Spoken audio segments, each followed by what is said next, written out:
문재인 대통령이 부적격 논란에 휩싸인 장관 후보자 3명의 인사청문 경과 보고서를 보내달라고 국회에 다시 요청하며 임명 강행 의지를 분명히 했습니다. 민주당이 지지 이탈층을 대상으로 재보궐 선거 패인을 분석한 문건을 단독 입수했습니다. 선거 패인으로 조국 사태를 꼽았습니다. 박범계 장관이 기소 위기에 처한 이성윤 중앙지검장에 대해 기소와 직무배제는 별개라며 이 지검장의 직무배제나 징계를 하지 않을 가능성을 내비쳤습니다. 백신 수급 불균형으로 이른바 노쇼 접종도 불가해 해외 출장 등으로 긴급 접종을 원하는 이들이 차선책도 기대할 수 없게 됐습니다.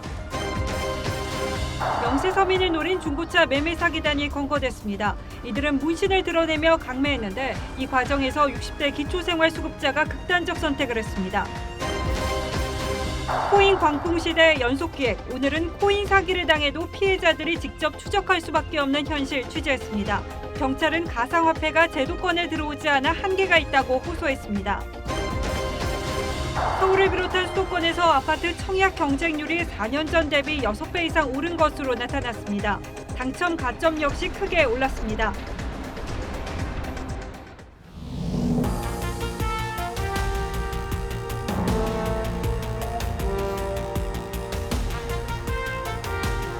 시청자 여러분 안녕하십니까? 뉴스9의 신동욱입니다. 문재인 대통령이 어제 기자회견에서 도덕성 논란이 제기된 장관 후보자들 임명 강행 의지를 밝혔는데 오늘은 구체적인 행동에 나섰습니다. 국회가 청문 보고서를 내지 않으면 열흘 기간을 정해 다시 요청할 수 있고 그 기간이 지나면 대통령 마음대로 임명할 수 있습니다. 그런데 이번에는 열흘도 아니고 오늘을 포함해 나흘, 오는 14일까지 청문 보고서를 재송부해달라고 요청했습니다.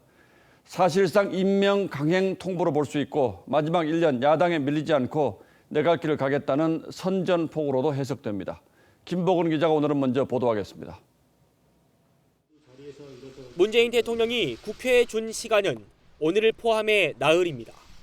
인사청문회법에 따르면 대통령은 열흘 이내로 기한을 정해 재송부를 요청할 수 있는데 그 절반도 안 됩니다. 문 대통령은 지금까지 장관급 29명을 야당 동의 없이 임명하면서 국회에 재송부 기한으로 평균 4.8일 줬는데 그에도 못 미칩니다. 사실상 임명 강행 의지를 드러낸 것이란 분석이 나옵니다. 청와대 관계자는 새 후보자 모두 중대한 결격 사유는 없다고 했습니다. 야당에서 반대한다고 해서 저는 검증 실패라고 생각하지 않습니다. 야당은 국민 다수의 의견을 무시하고 남은 임기 1년도 지난 4년처럼 독주하겠다는 거냐고 비판했습니다.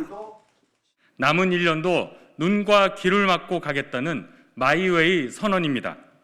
문 대통령은 한 달 전 이철희 정무수석을 기용하며 협치를 강조했지만 장관 임명을 강행할 경우 전국은 또다시 얼어붙고 협치 기류도 사라지게 될 거란 관측이 많습니다. TV조선 김보건입니다. 아주 일부긴 합니다만 민주당 내부에서도 이번 장관 임명에 반대한다는 공개적인 목소리가 나왔습니다. 대통령의 의지대로 갈 경우 당이 위험에 빠질 수 있다는 우려가 적지 않다는 뜻입니다. 하지만 민주당 지도부는 대통령이 강행 의지를 밝히자 이러지도 저러지도 못하는 어정쩡한 태도를 보이고 있습니다. 윤수영 기자가 취재했습니다. 각종 논란에도 문 대통령이 사실상 임명 강행 의지를 보이자 민주당도 큰 문제는 없다며 후보자 감싸기에 나섰습니다. 3개 상임위의 간사 보고가 있었습니다. 결정적 하자 없음이라는 보고를 들었고요. 네. 민심의 회초리를 맡겠다던 송영길 대표는 매서운 회초리를 내려주셨던 민심을 잘 수용해서 민주당이 변화 발전하도록. 명확한 입장을 밝히지 않고 있습니다. 후보자 관련해서는 후보자 관련해서는 그런 얘기는 우리 대변인 통해서 부적격 의견을 전달했다 이런 얘기가 있어가지고요. 그건 아닙니다.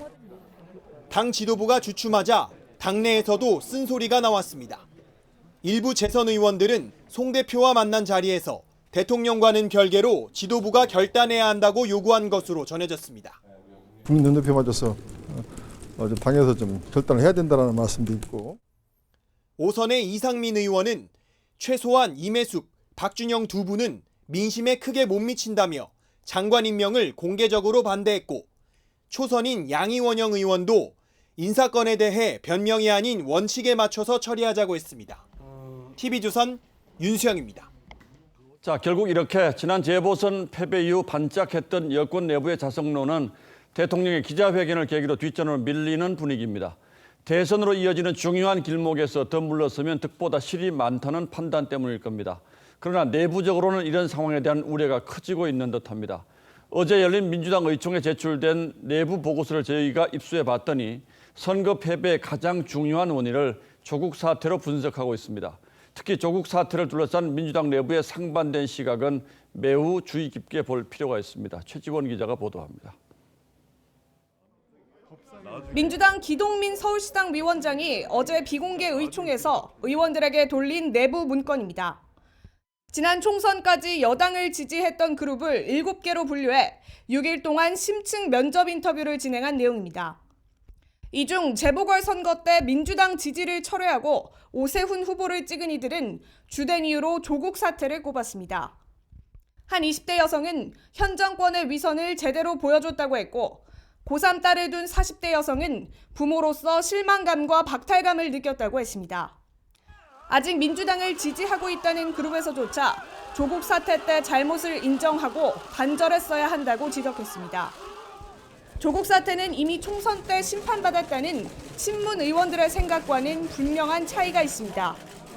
지난해 이 총선을 통해서 충분히 국민들의 평가와 심판을 받았다 이렇게 생각을 합니다.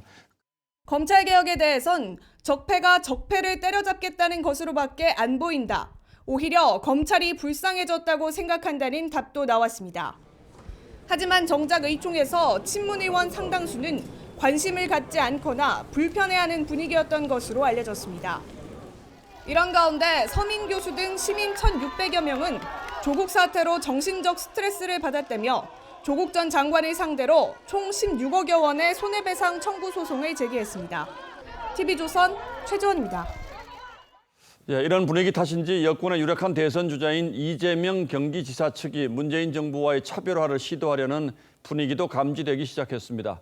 이 지사의 핵심 측근으로 꼽히는 사선의 정성호 의원이 현 정부의 부동산 책임론을 정면으로 들고 나왔습니다. 최근 대선 후보 경선 연기를 둘러싸고 친문 진영과 이재명 지사 측이 신경전을 벌인 바 있는데 그 연장선이라고 볼 수도 있겠죠. 물론 정성호 의원 개인 의견이라고 할 수도 있겠습니다만 정치란 타이밍이다라는 말도 있듯이 이 시점에서 이런 글을 내놓은 이유가 아무래도 궁금합니다. 최원희 기자가 소개하겠습니다.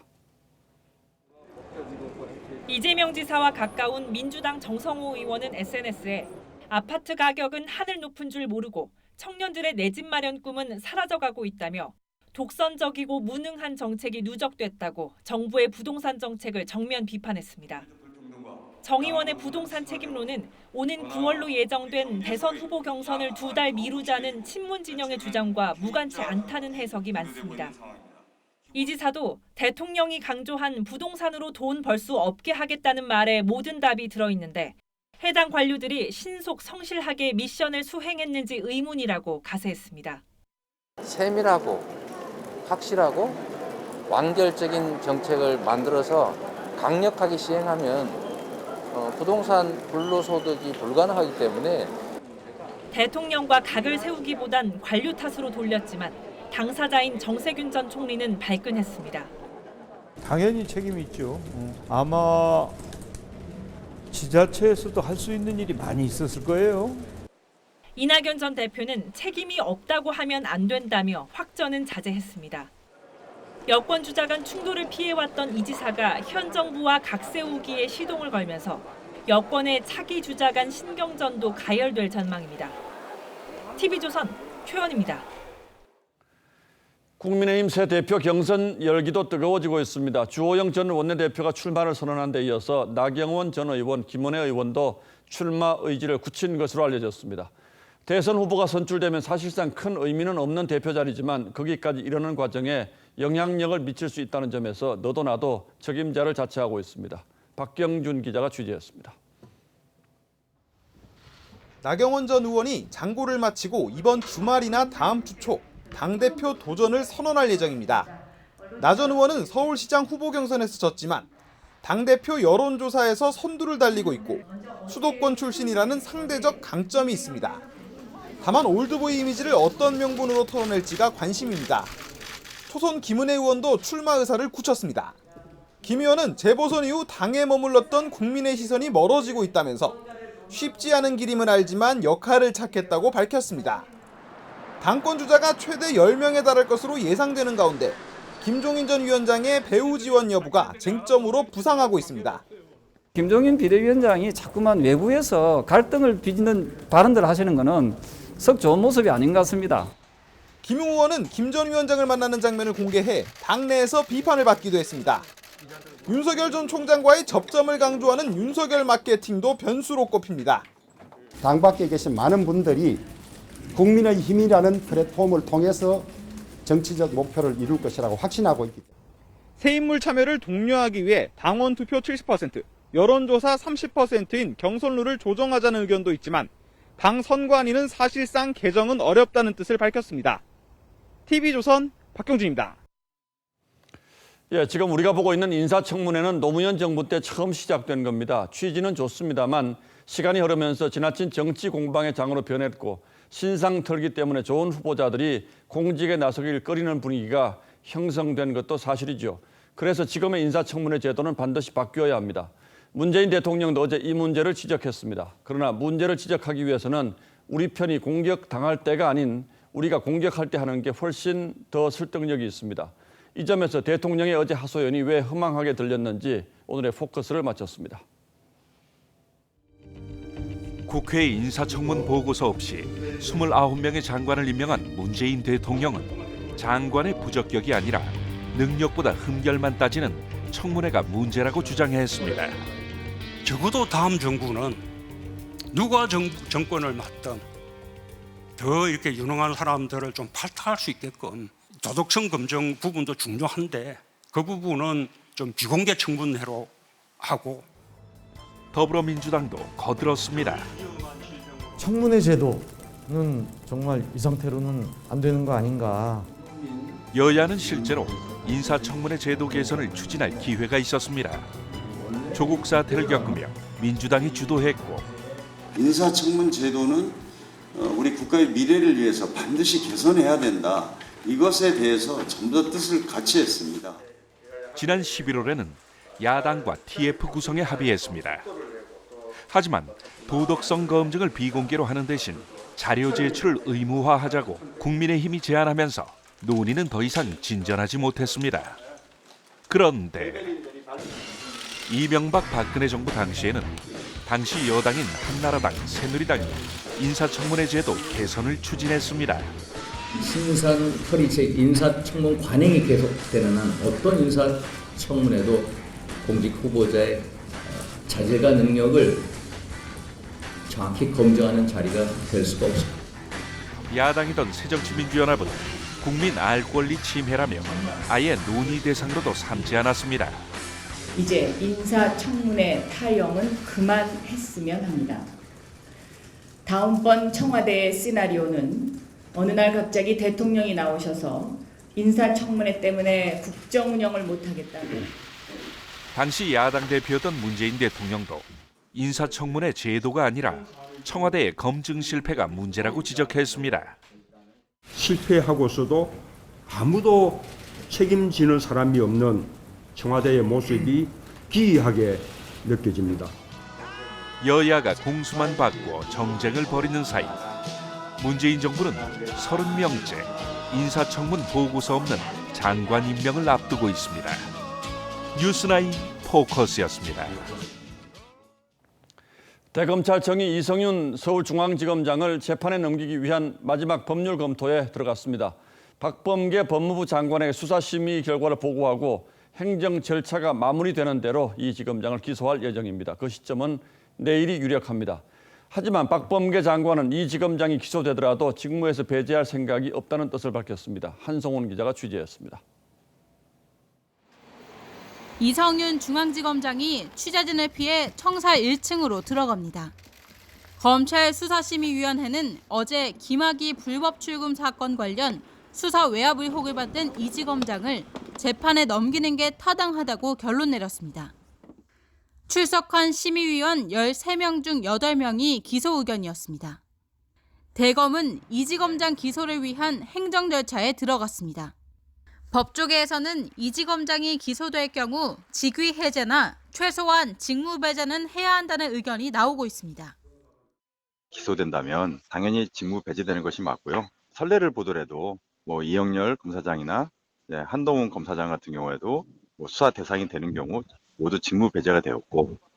하지만 박범계 법무부 장관은 이지검장이 재판을 받는 것과 직무 배제나 징계는 별개라면서 바로 인사조치를 할 의사가 없다는 점을 내비쳤습니다. 홍윤 지검장에 대한 이제 거취에 대해서 조금 논의하시거나 이러신? 아직은 특별히 그런 생각 해본 적이 없습니다. 또 당사자들은 완전히 부인하고 있는데 수사검사는 확신에 차서 기소했다면서 이 사건의 시작부터 배당까지 짚어야 할 대목이 많다고 말해 검찰 수사를 에둘러 비판했습니다. TV조선 한송원입니다.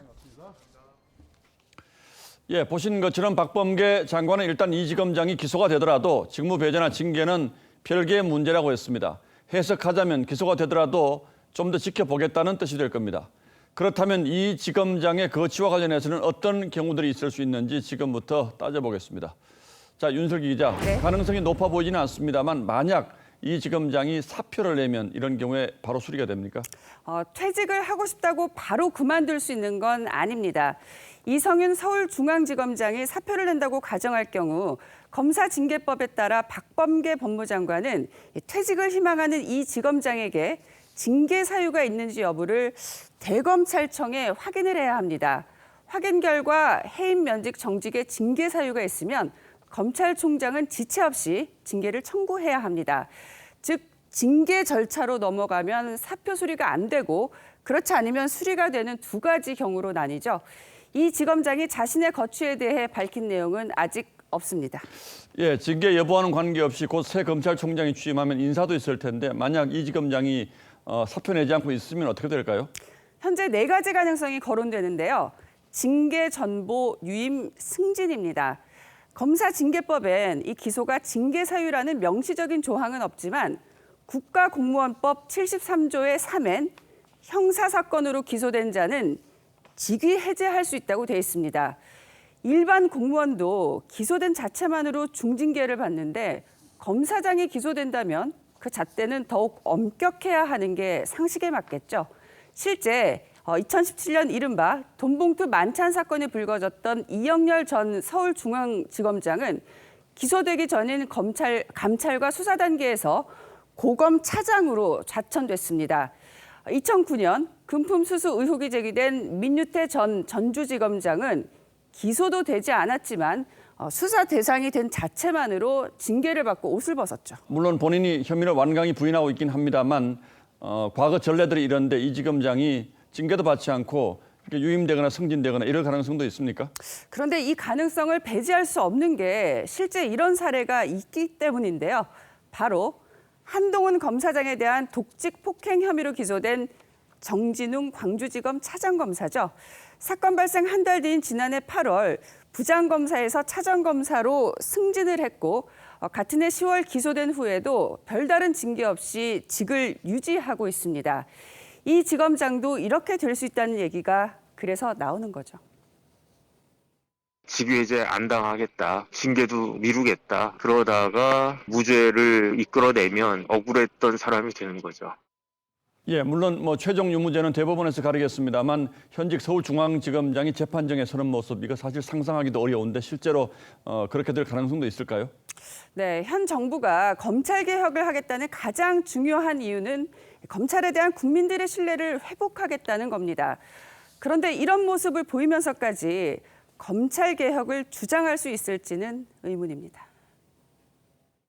다른 기관에 비해서 도덕성을 필요로 하는데 더군다나 서울중앙지검장이 직무상 범죄로 재판을 받는데 국민들 시각에 합당한가?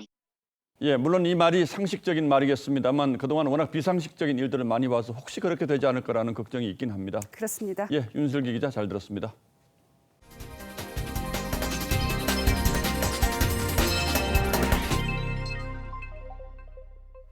국내 코로나19 신규 확진자는 하루 만에 다시 500명대로 올랐었습니다. 변이 감염이 일주일 새 300명 가까이 늘었는데 특히 세계보건기구가 큰 우려를 표한 인도발 변이가 58명이나 늘어서 당국이 바짝 긴장하고 있습니다. 백신은 사실상 신규 접종이 끊긴 상황인데 당장 해외 출장을 앞둔 기업인들은 이른바 예약하고 나타나지 않는 노쇼 물량을 찾아 헤매고 있습니다. 김무원 기자가 취재했습니다. 의료기기 회사 대표인 한세혁 씨.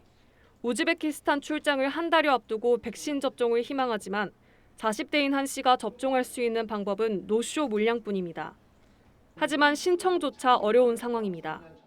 전화를 드렸더니 지금 현재는 예약 대기자들이 너무 많아서 신청을 받을 수 없다라는 답변을 계속 받았습니다. 노원구 한 위탁 의료기관의 경우 해외 출장자 등을 위주로 하루 20명 넘게 노쇼 대기자가 있지만 백신이 바닥나 실제 접종으로 이어지진 않고 있습니다.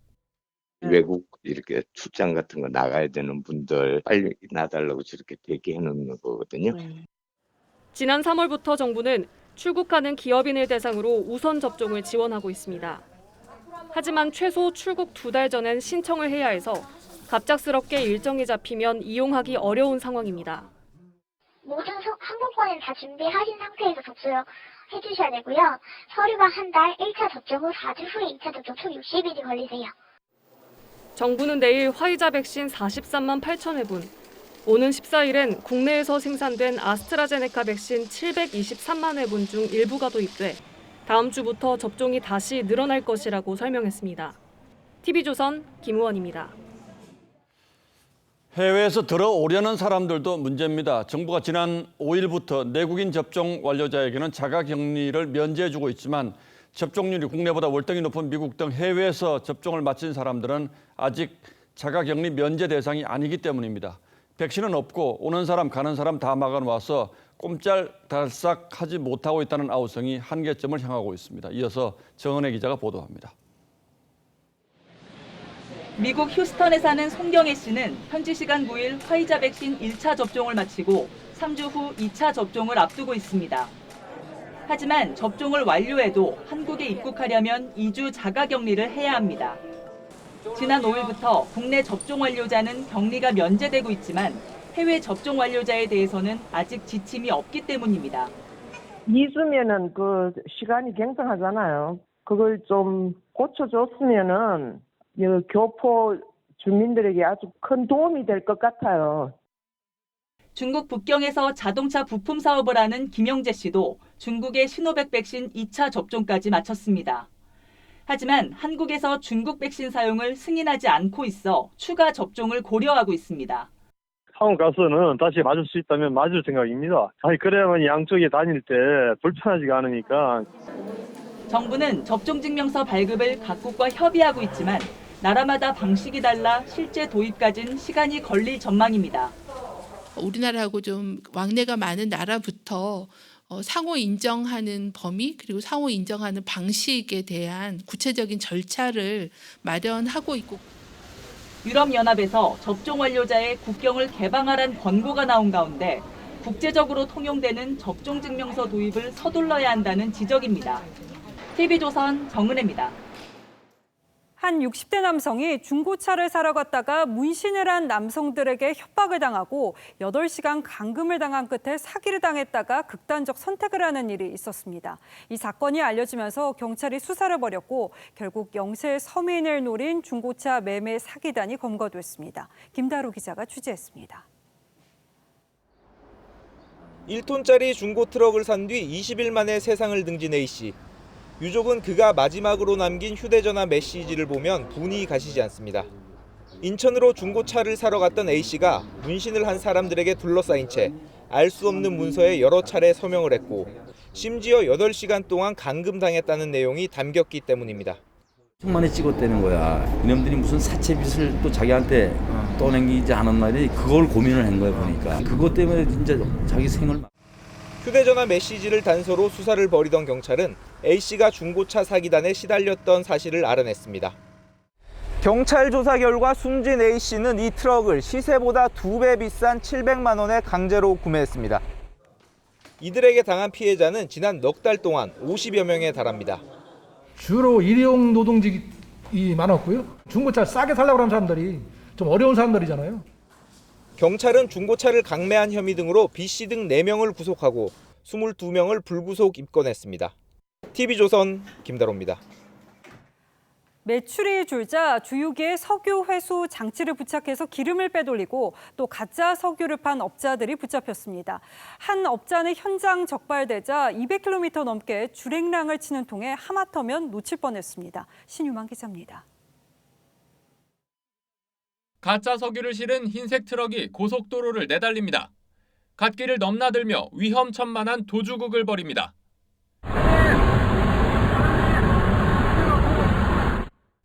추격전은 서울에서 충남 홍성까지 210km 구간에서 이어졌습니다. 트럭에서는 경유와 등유를 섞은 가짜 석유 1,500리터가 나왔습니다. 등유가 지금 섞여 있어가지고 발생 나오는 거고. 서울시 민생사법경찰단은 트럭 운전자와 석유 판매업소 대표 60대 A씨를 붙잡아 조사 중입니다. 또 다른 석유 판매업소는 주유기를 불법 개조해 정량을 속여 팔다 적발됐습니다. 불법 개조된 주유기는 이렇게 밸브를 열면 왼쪽 관으로 전체 9%의 기름이 되돌아갑니다. 업체 대표인 70대 B씨는 이 같은 수법으로 지난 7개월 동안 65차례에 걸쳐 500리터 이상 대량 구매 고객을 대상으로 기름을 빼돌렸습니다. 서울시 민사경은 이동식 판매 차량으로 석유를 구매할 때는 정확한 주유량을 반드시 확인해야 한다고 당부했습니다. TV조선 신유만입니다. 농민들에게 꼭 필요한 농사용 트랙터가 한 대에 1억 원이 넘기도 해서 농민들에게는 부담인데요. 이 고가 트랙터를 노린 외국인 일당이 농촌을 돌며 트랙터를 훔치다가 붙잡혔습니다. 절도에는 많은 키를 사용했고 훔친 물건은 해외로 빼돌렸습니다. 배상용 기자입니다. 트럭에서 내린 남성이 농사용 트럭을 몰고 달아납니다. 훔친 트랙터를 한적한 곳이 있는 컨테이너 안에 숨깁니다.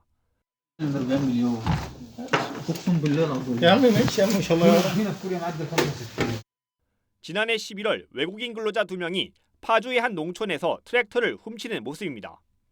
이들은 들녘에 세워놓은 트랙터만 노렸습니다. 트레일러까지 동원해 트랙터를 부산항으로 옮겨 해외로 팔았습니다. 이들은 속칭 맞는 키를 이용해 시동을 걸고 트랙터를 훔쳐 달아났습니다. 이런 수법으로 지난해 9월부터 트랙터 5대, 3억 원어치를 훔쳤습니다. 트랙터는 농촌 일손 부족을 덜어주기도 하지만 한 대에 1억 원이 넘기도 해 대출을 내야 살 수 있기 때문에 피해 농민들은 분통이 터집니다. 아침에 일어나니까 아주 막막하지 뭐 아주 캄캄하지. 트랙터 뭐 장만한 게 아직 뭐 몇 년에 한 번, 몇십 년에 한 번 하는 건데 빚내 갖고 오는 거죠. 경찰은 트랙터 절도 배후에 범죄 조직의 개입은 없는 것으로 보고 외국인 2명을 특수절도 혐의로 검찰에 구속 송치했습니다. TV조선 배성윤입니다. 입양의 날이 법정 기념일로 제정돼 있지만 입양 가족은 일단 입양 자녀 학대 사건에 인식 개선은커녕 보이지 않는 편견에 시달린다고 말합니다. 또 입양을 계획했던 가정은 주춤하게 된다고 합니다. 이들이 진짜 원하는 건 뭔지 얘기를 더 들어봤습니다. 황선영 기자입니다. 2003년 생후 6개월 된 남자아이를 입양한 김인옥 씨. 가슴으로 낳은 아들은 대학생이 됐지만 모자를 향한 편견은 거치지 않았습니다. 혹시 아이들 훈계하거나 타이를 때 타인이 볼 때 저 입양 가정인데 저거 학대하는 거 아니야? 자녀 학대 사건이 불거질 때마다 입양 여부에 초점이 맞춰지는 것도 입양 가족에겐 아물지 않는 상처입니다. 입양이라는 키워드 자체에 너무 포커스를 맞춰가지고 그거에 대해서만 풀고 이 학대라는 거에 맞추지 않고 그냥 입양 가족들은 대부분 다 이렇다라고 막 일반화시키는 듯한. 되려 강해진 편견에 입양을 희망했던 가정도 주저하는 사례가 늘었습니다. 주변에서도 말리는 분위기고 본인들도 입양하려고 했다가 좀 망설이시는 가정. 하지만 통계는 반대입니다. 2019년 발생한 아동학대 피해 사례의 절반 이상이 친부모 가족이었고 입양 가정은 0.3%에 불과했습니다. 정말 피해는 안타깝게도 지금 보육시설에서 자라고 있는 어찌 보면 부모를 기다리는 아이들인 것 같아요. 전문가들은 끊이지 않는 아동학대 문제의 해법을 입양 절차에서 찾을 게 아니라 예방 시스템 개선에 맞춰야 한다고 강조했습니다. TV조선 황선영입니다.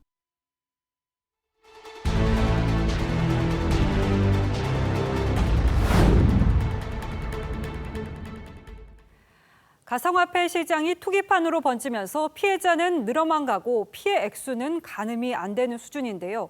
이 코인 사기를 당해도 피해자들이 직접 추적할 수밖에 없는 게 현실입니다. 관련 수사가 수년째 제자리 걸음인 이유 정준영 기자가 보도합니다. 3년 전 유명 기업의 투자를 받아 개설된 코인제스트 거래소. 이듬해 폐쇄됐고 피해자가 속출해 물의를 빚자 대표가 국정감사에 출석하기도 했습니다. 기획 파산하고 기획 청산하고 출금 중단하고 이렇게 지금 많아서 코인제스트도 그렇게 기획 파산하시는 거 아니죠? 절대 아닙니다. 그래도 피해 회복은 이루어지지 않았고 피해자들은 업체 대표를 수차례 고소했습니다. 하지만 수사는 진척이 없습니다. 피해자가 그렇게 많은데도 지금 1년이 훨씬 넘었는데도 아직도 기소도 안 되고 정말 답답하죠 지금. 가상화폐를 구입한 뒤 업체 지갑에 넣어놓으면 일정 수익을 보장한다고 속였다가 잠적한 사건의 수사도 감감무소식입니다. 몰라요. 경찰이 아예 모른다고 보시면 돼요. 기다리다 못한 피해자들은 자기 돈을 들여 사설업체의 추적을 의뢰하기도 합니다. 마침 업체가 있어서 그쪽한테 의뢰를 했어요. 그 수사관들이 못하니까 이 업체가 입증을 해주는 거예요. 가상화폐 수사가 늦어진 이유는 법과 규제가 없기 때문입니다.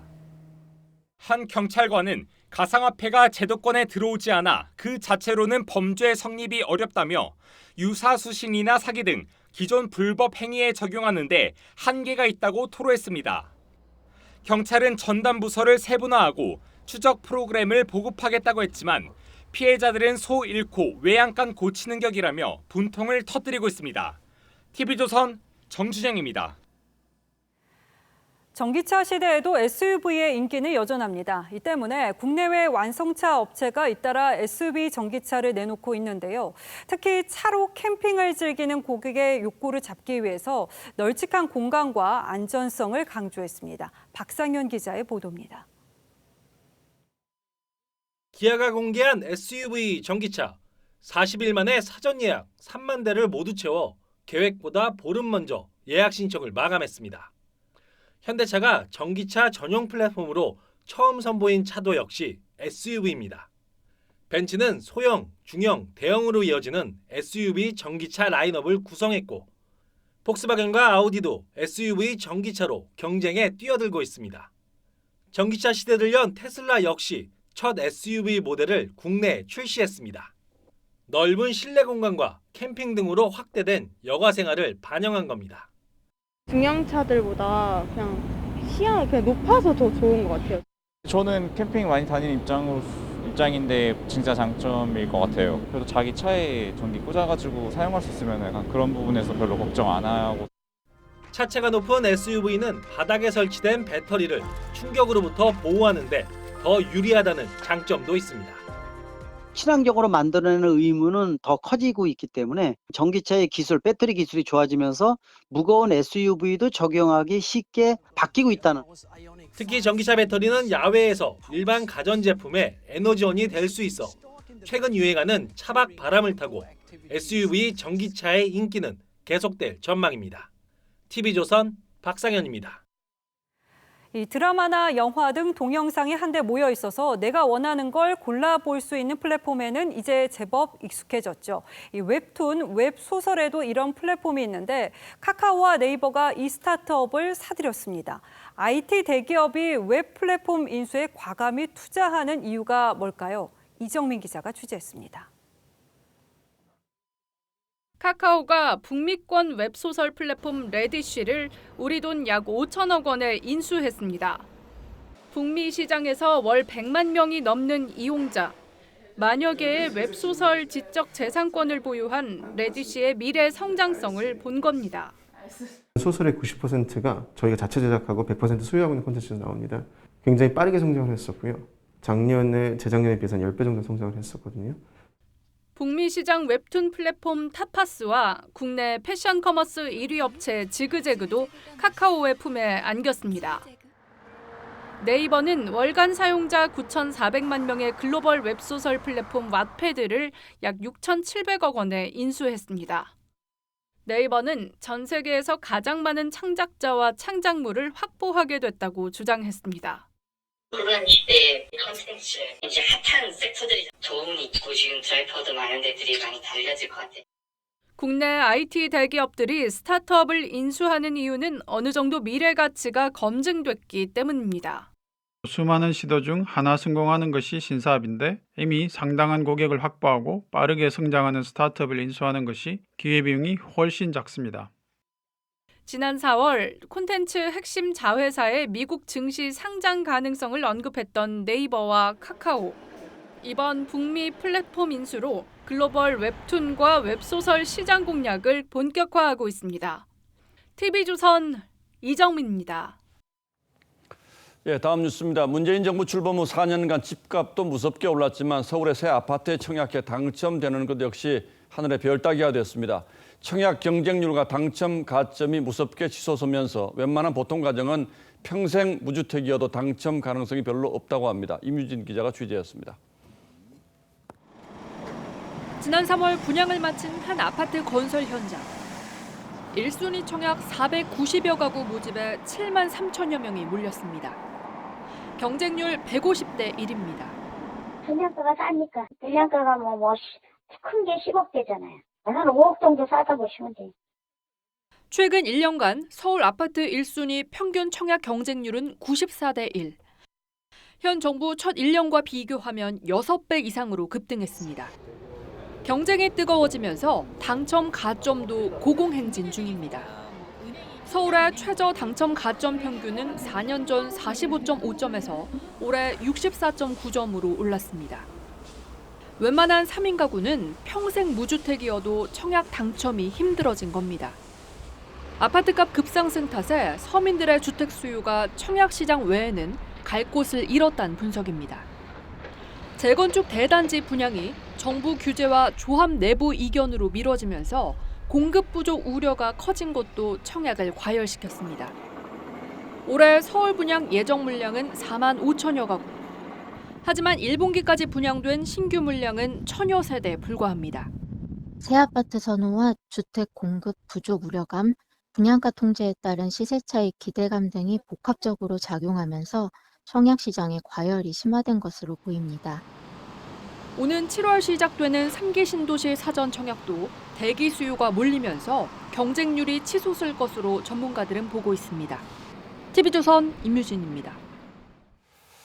이런 청약 열기 속에서 서울의 집값과 전셋값은 오름세를 거치지 않고 있습니다만 수도권 일부 지역에서는 보기 드물게 전셋값이 떨어지고 있습니다. 전문가들은 물량 앞에 장사 없다는 부동산 격언이 딱 맞아떨어지는 경우라고 합니다. 그 이유를 지순호 기자가 취재했습니다.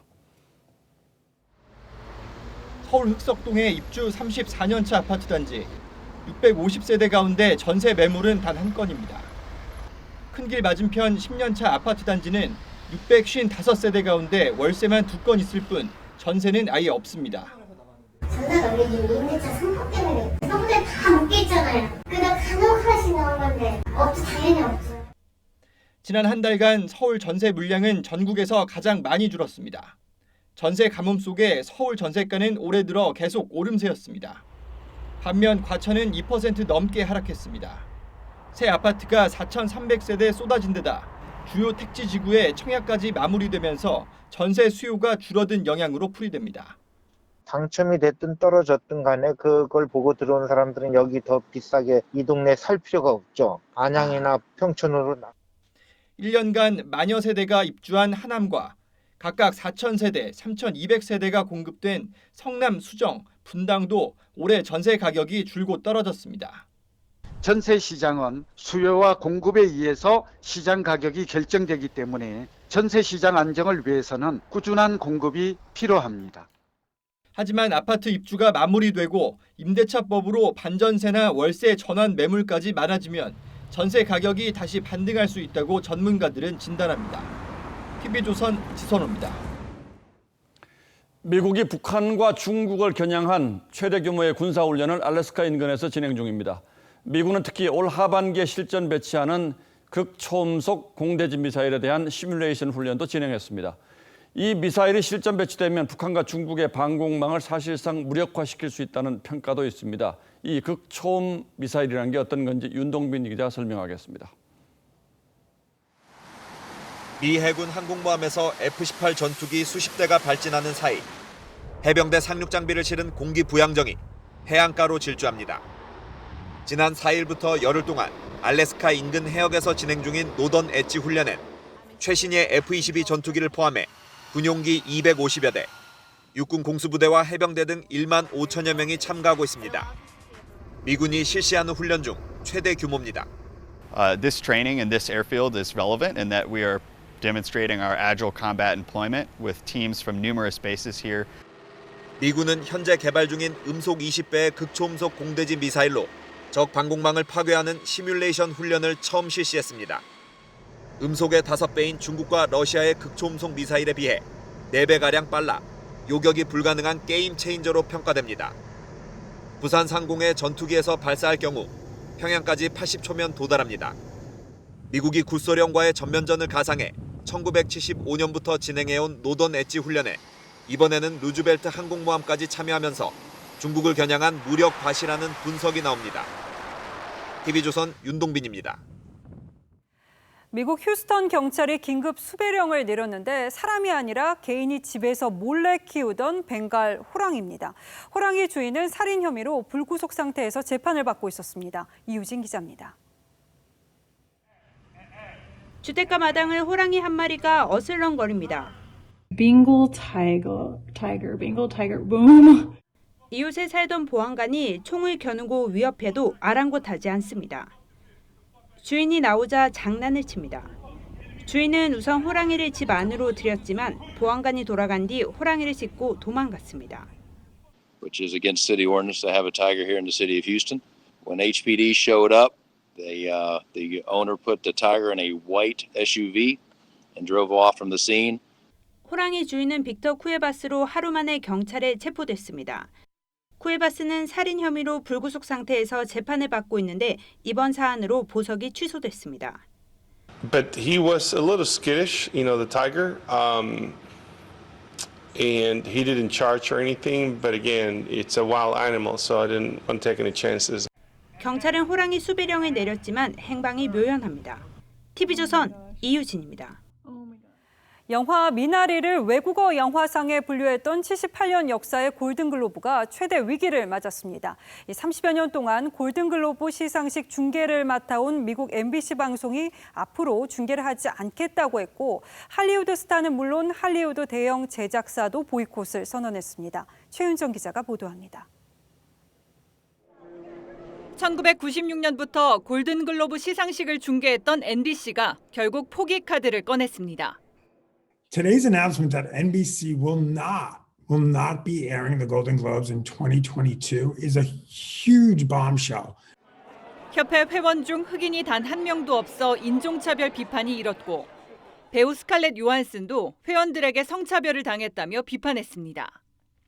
여기에 재정 투명성 문제까지 제기되며 논란이 거세지자 시상식 주관사인 할리우드 외신기자협회는 지난주 개혁안을 발표했지만 NBC는 충분하지 않다며 중계 중단을 결정한 겁니다. 영화 제작사인 워너브라더스와 넷플릭스 등이 보이콧을 선언했고 톰 크루즈는 지금까지 받은 트로피 3개를 모두 반납하기로 했습니다. 미나리도 한국계 미국인인 정이삭 감독이 연출하고 미국 제작사가 만들었지만 외국어 영화로 분류돼 차별 논란을 낳기도 했습니다. 중계를 포기하고 이러면은 존립할 수가 없는 거죠. 혁명적으로 바꿔지는 안을 내지 않는다면 예전의 어떤 명예를 지속하는 게 어려울 거라고. 78년 역사의 골든글로브가 존폐의 갈림길에 서게 됐습니다. TV조선 최윤정입니다.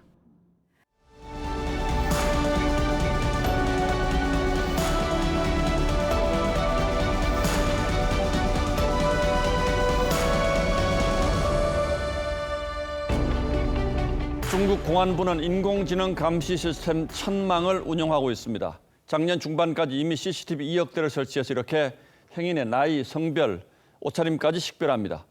하늘의 그물을 뜻하는 이름 천망처럼 국민의 일거수일투족을 다 잡아내는 겁니다. 시인이 천망을 노래했습니다. 하늘의 그물은 성글지만 아무도 빠져나가지 못합니다. 다만 어린 새끼들을 데리고 기러기들만 하나둘 떼지어 나갑니다. 세상 만물이 하늘의 율법 안에 있지만 생명, 사랑만이 모든 한계와 구속을 벗어나는 원천이라는 얘기죠. 이 시의 첫 구절은 하늘의 그물코가 성기다 해도 놓치는 법이 없다는 옛말에서 따왔습니다. 명심보감은 그 말에 덧붙여 오이 심은데 오이나고 콩 심은데 콩난다고 했습니다. 뿌린 대로 거두리라는 성경 말씀과도 통합니다. 검찰 수사심의위가 김학의 전 차관 불법 출국 금지 사건과 관련해 이성윤 지검장을 기소하라는 권고 결정을 내렸습니다. 그를 기소해야 한다는 검찰 수사팀의 손을 들어준 겁니다. 막강 정예 조직을 이끌며 검찰의 꽃으로 불리는 서울중앙지검장이 피고인으로 전락하는 초유의 일이 이렇게 초읽기에 들어갔습니다.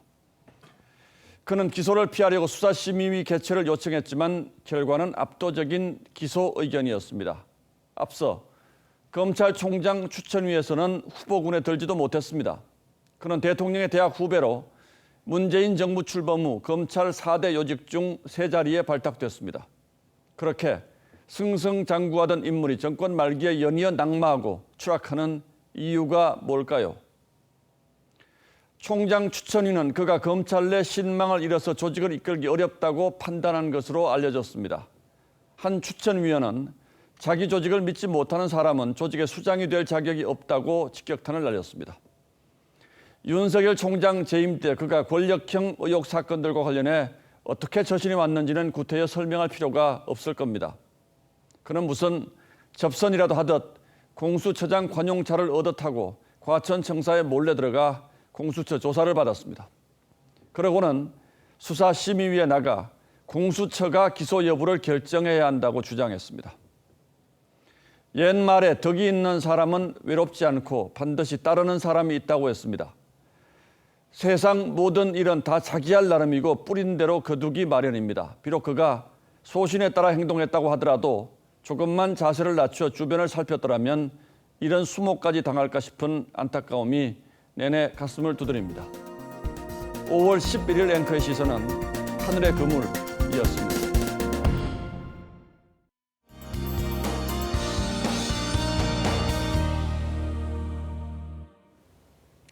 하루 만에 날씨가 여름이 됐습니다. 오늘 서울은 25.7도까지 오르면서 쌀쌀했던 어제보다 10도나 더 올랐습니다.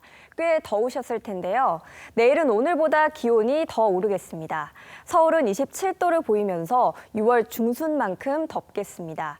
한낮에는 반소매 옷차림이 좋겠는데요. 다만 일교차가 크다는 점도 꼭 참고하셔야겠습니다. 내일 광주는 아침에 16도에서 시작해 한낮에는 29도까지 오르겠습니다. 이 동쪽 지역은 서쪽보다는 기온이 낮겠는데요. 안동이 22도, 부산도 22도를 보이겠습니다. 기온은 오르지만 다행히 공기는 깨끗하겠습니다. 미세먼지 농도는 좋음에서 보통 단계를 보이겠고요. 제주도는 내일 저녁까지 비가 내리겠습니다.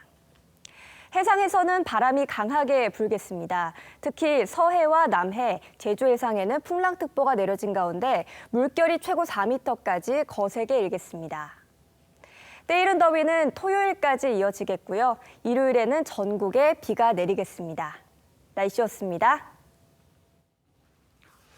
5월 11일 화요일 뉴스9는 여기서 모두 마치겠습니다. 시청해주신 여러분 고맙습니다.